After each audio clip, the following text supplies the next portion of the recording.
Hi guys, hope everyone's doing well. Before school ended for our little vacation, we made a web of all the things we knew about Pesach, and I know you all told me a lot about the Jews being slaves in Mitzrayim.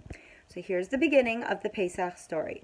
So the Jews were living in Mitzrayim, and Paro was really, really mean. He really didn't treat the Jews very nicely. He made them slaves, and they worked so hard. And they did all sorts of work. They did cleaning, and they built bricks and buildings and all sorts of things. And one day Paro decided, you know what? I don't want any more Jewish babies. No more Jewish babies.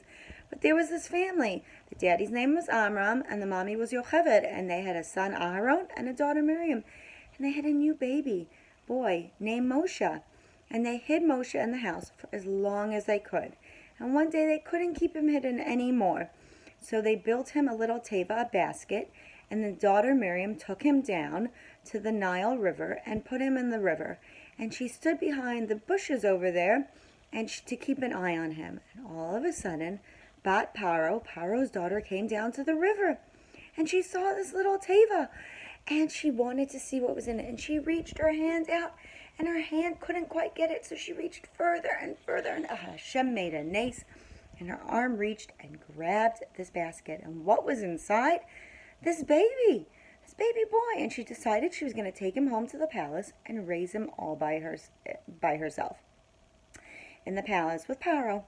And all of a sudden, Miriam popped out of the bushes and said, "Hey, do you need a nurse or somebody to come and take care of the baby and feed the baby?" And Paro said, "Yes, that would be wonderful." And Miriam went and got her mother, Yocheved, who was actually Moshe's mommy. So Moshe's mommy got to help take care of him. As Moshe grew up, he was really not happy with the way he saw the Jews being treated. And it really bothered him. And he tried to change it, but there wasn't much he could do. And so he decided to leave Mitzrayim for a little while, and he went to Midian. And there he met Yitro. And Yitro was in charge in Midian, and Moshe worked for Yitro, taking care of Yitro's sheep. And then he married Yitro's daughter, Tzipporah, and they had two boys, Gershon and Eliezer. One day, Moshe was in the field, and all of a sudden he saw the strangest thing. There was a bush, and it was on fire. And it was sort of strange, because usually if a bush was on fire, it would be burning up. But it was just on fire. It wasn't like burning to ashes. It was just on fire. And he heard somebody talk to him, and he took off his shoes, and he moved closer to the bush. And Hashem told him, Hashem said, "Moshe, I need you to go back to Mitzrayim and save the Jews." And so Moshe went back to Mitzrayim to save the Jews. And stay tuned. Next time we're going to talk about the 10 Makot. Miss all of you. Bye.